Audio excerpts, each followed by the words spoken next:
think, indeed, just to be clear, I'm new to DC.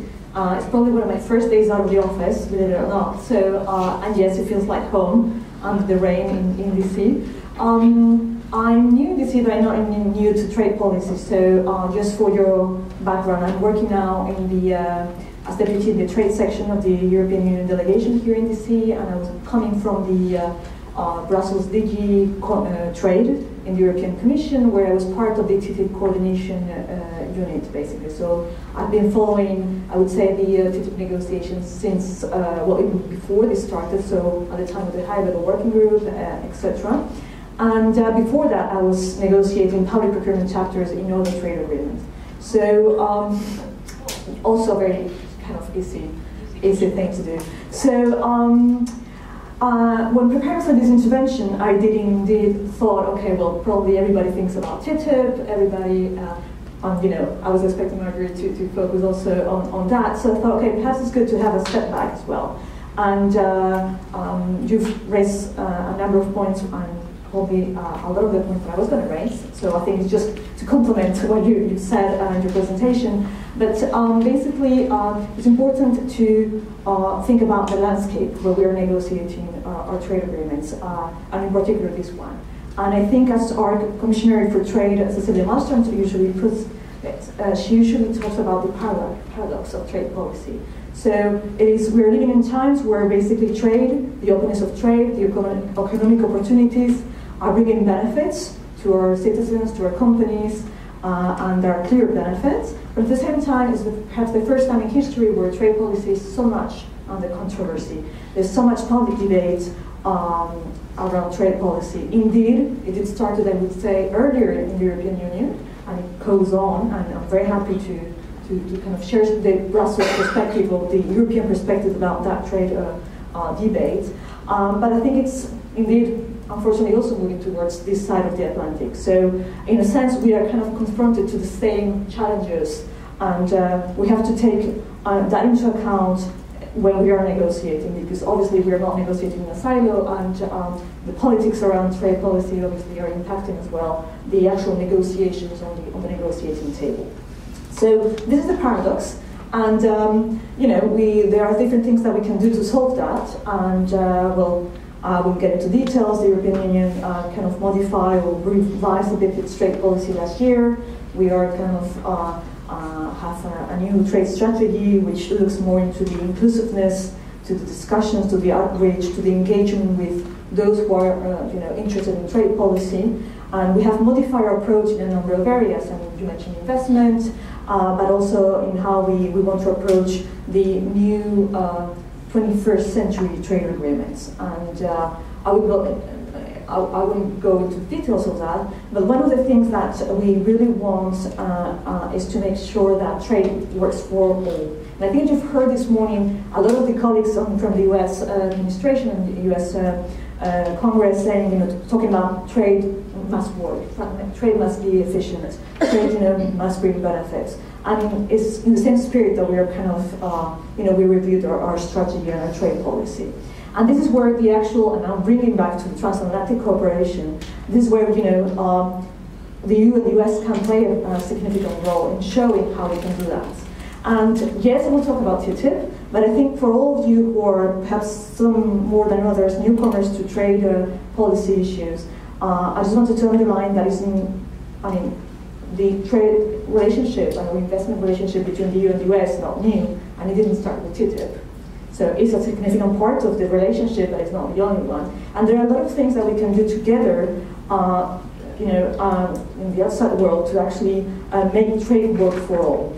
And very briefly, I mean, obviously we are working together in WTO, and I know that there are people who think, oh, the WTO doesn't exist anymore, you know, it doesn't work, etc. But when you think about it, the WTO and the way it looks and the successes it has had, most of the times is thanks to the negotiation and to the cooperation between the EU and the US, and the fact that we have managed both together going in the same direction and pushing things through to, you know, be able to, you know, get successes. And there are a number of successes in the last few years, whether that was that trade facilitation agreement, the information technology agreement, and we are currently negotiating services agreements and the environmental goods. So I mean, there are things that we can do still together in the WTO, believe it or not. And the perspective we use that we can do that still, build upon those successes together, hopefully with the US, to actually deal with that part of trade policy and, in a sense, project our values, which we share in a number of, large number of areas, and, and set high standards in terms of global rules and exchanges. So that's one. Obviously, we have also a very significant trade policy agenda, regardless of TTIP, and we can both benefit from what each other is doing. So, I mean, TPP, of course, our companies are present in countries members of TPP, and hopefully when it gets ratified, we will be benefiting for the high standard agreement that TPP is. US companies will be benefiting from the agreements that we have signed with Canada, that we have signed with Vietnam, that we are hopefully going to sign with Japan, etc. So I think in that sense, we have in most of those agreements common objectives, and we're putting them together, even if separately, because we are not doing this jointly. In a sense, we're going in the same direction in a number of areas. So the way we do it, I think is to the benefit of both regions and the benefit of all. So I just wanted to make sure that you will have also in mind that part of the cooperation that we do vis-a-vis third countries, for example. Obviously China, don't forget, I mean, we're both negotiating investment treaties with China. We may do these things differently, we may meet at different stages of the negotiations, but what's clear is that we have to share the objectives, market access, and a predictable and, I would say a more friendly environment for our respective companies. So this is the kind of things that you need to know in terms of the overall just like relationship, is that we are also sharing those values, and the way we are doing our trade policy, whether jointly or separately, basically we're trying to, most of the time we're going in the same direction. Obviously TTIP. So yes, an important component of that. And I don't know how many times TTIP has been dead, put to bed, waking up, a number of times, and I'm being provocative. I understand that I have here colleagues from European Union member states, so apologies for that. But it is true that most of the times these have been from the these kind of statements or positions, etc. But I mean, at the same time, I think, and I totally agree with you, it's becoming more and more clear that it's highly unlikely that we are going to conclude this year. It doesn't mean, and I just want to make clear that we have slowed down, that there is a big problem in the sense of what we want to do or etc. It means also that because of the challenge negotiation, I think nobody, at least the people that were sitting around the negotiating table, thought that this was going to be as easy as a single tank of gas, as you mentioned.